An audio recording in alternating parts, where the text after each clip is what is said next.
Salut, je m'appelle Jonathan Wizard et je suis en mode réparation trottinette. Dernièrement, j'ai acheté une trottinette ici à Québec dans une boutique spécialisée et la roue, comme un bearing qui va pas bien à l'intérieur. Fait que j'ai commandé une pièce complète sur Amazon et je vais tenter de la changer moi-même, même si je n'ai pas l'expérience de faire ça. Pourquoi je la change moi-même? Tout simplement parce que le vendeur n'a pas le temps de prendre le temps de réparer la trottinette. Oui, il y a une garantie, oui, il y a tout ce qu'il faut, mais ils n'ont pas le temps. Alors, je ne me suis pas cassé le bicycle, je commande une pièce et j'espère qu'elle va fitter de la bonne façon. Alors, on y va immédiatement. Alors, j'essaye et je démonte et je réinstalle par moi-même.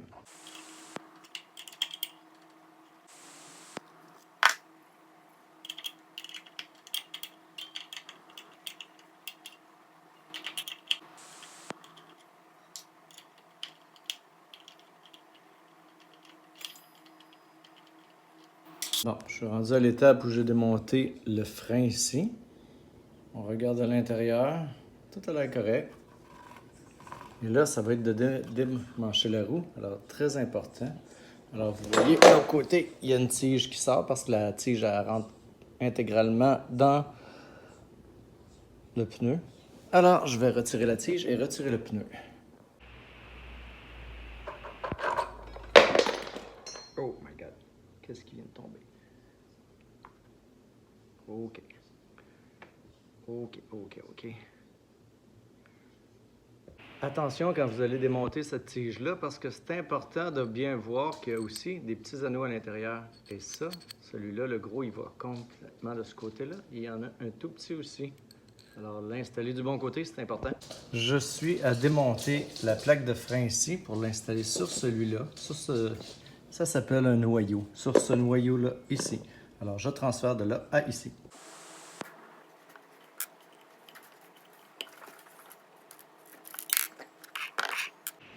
Important de prendre le temps de dessouffler son pneu également. Alors, un pneu soufflé, ça va pas bien pour enlever le tube à l'intérieur. Alors, je me posais la question sans avoir les outils idéaux pour démancher le caoutchouc, le pneu du socle, en tout cas, du noyau. Alors, ce que j'ai eu l'idée de faire, c'est de prendre le dessus d'un coupe-ongle, comme vous voyez ici. Je l'ai démanché juste pour regarder. La tête en haut, ici, c'est rond et ça évite de briser la tripe à l'intérieur, le tuyau à l'intérieur. Alors, j'ai réussi à le démancher presque à moitié. Alors, je vais graduellement et ça ne brise rien. J'y vais tranquillement avec ça.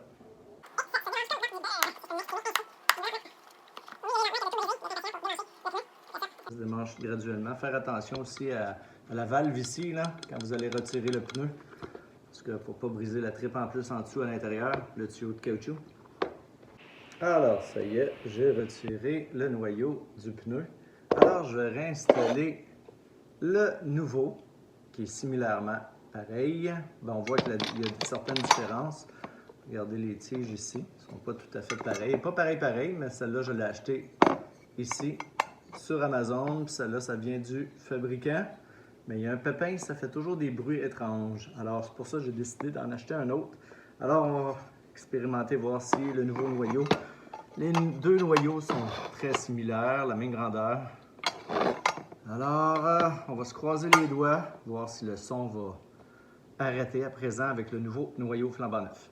J'espère que je n'aurai pas éventuellement changé la valve à cause de ça ici. Pas la valve, mais je veux dire le caoutchouc, la tripe. Un peu étrange, mais c'est ça. Alors, comme mentionné il y a quelques instants, je vais réinstaller le nouveau noyau avec le pneu. On fait ça en direct là.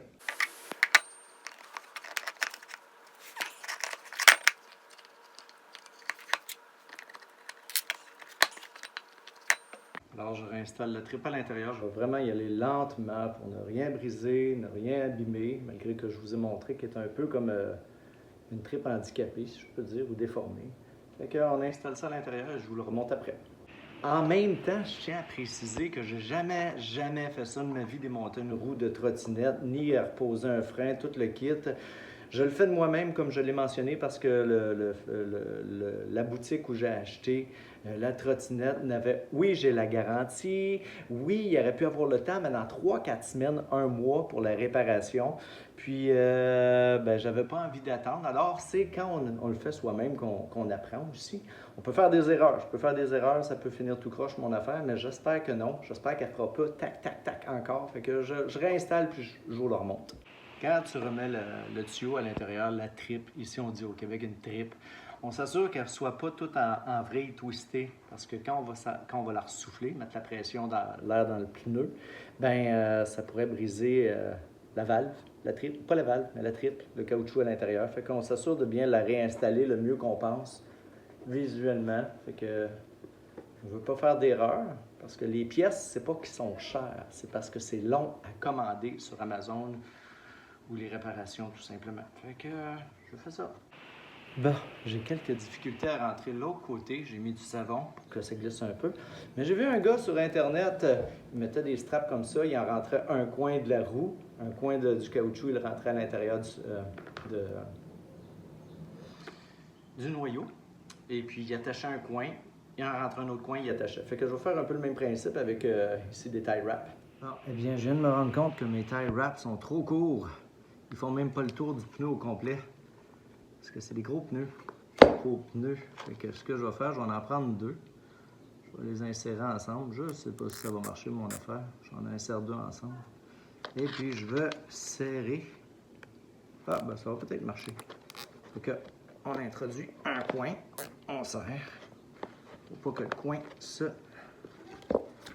desserre. Et on est plus fort. On tire. Je sais pas si ça va marcher, mais j'essaye de faire le truc du jeune homme sur Internet. Ah!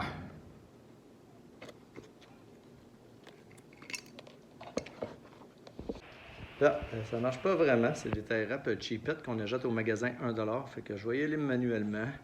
C'est ma grande fille en arrière. Là, je commence à avoir chaud. Je commence à être tanné de faire ça.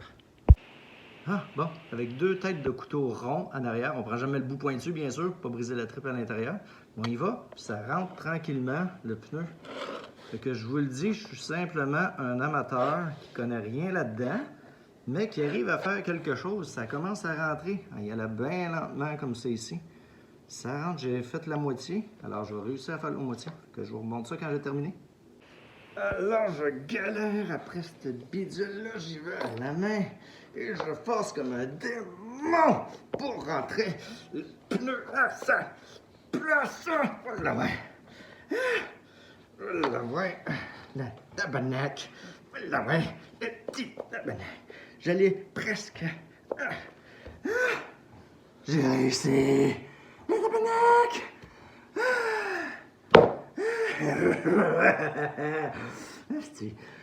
Alors, je suis à l'étape de retenter l'expérience, de remettre tout à sa place, tranquillement, en espérant que quand je vais faire tourner la roue, qu'on n'entende plus le tic, tic, tic, tic, tic, avec le nouveau noyau que j'ai acheté sur Amazon. Alors, on y va maintenant.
le tout.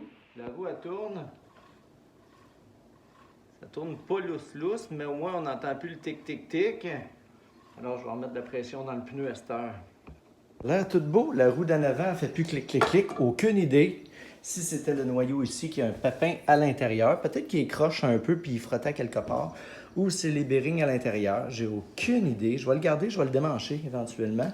Voir c'est quoi le problème. Et puis dans ma commande, j'ai commandé en même temps cet objet-là ici. Ça, c'est vraiment par erreur parce que j'ai cliqué dessus, je l'ai mis dans ma boîte d'achat. Et puis, je l'ai commandé par erreur. Puis, j'avais pas vu que j'avais commandé ça. Fait que, mais c'est intéressant. Je vais pouvoir mettre ça ici à l'arrière. Là. Ça va faire un petit peu de tuning. En tout cas, mon affaire. Fait que j'installe ça tout de suite. J'ai terminé l'installation de la coque-pied ici. Ça n'a pas été très, très difficile, mais je me suis rendu compte que c'était pas juste 2 vis ici. Il y a ici, derrière, il fallait dévisser 2 autres tarots ici pour installer le pose-pied. Alors, je suis rendu à l'étape où je vais aller tester ma trottinette 10-15 minutes à l'extérieur. Mon fils a la même que moi, mais la sienne va super bien. Moi, j'ai changé le noyau et le pneu en avant. Alors, on va tester ça immédiatement. Alors, je suis très satisfait. J'ai réparé ma roue moi-même avant en changeant le noyau au complet, en mettant un œuf tout simplement. L'autre, j'ai aucune idée pourquoi il faisait un bruit de tic-tic-tic comme je vous l'ai montré. Je vais probablement vous donner un lien où j'ai ma vidéo que je me lamente ou que je critique le réparateur. J'ai un lien sur TikTok. Je vais vous montrer ça, le lien. Et puis, j'ai réussi à faire ça. Alors, on ne peut ne pas s'y connaître vraiment en réparation de trottinette, mais on peut arriver à faire quelque chose de soi-même sans attendre après personne. Et quand on le fait soi-même, on apprend à se débrouiller. Fait que merci d'avoir regardé la vidéo. Fait que c'était ça. Salut, vous étiez avec le fantaisiste Jonathan Wizard. Salut!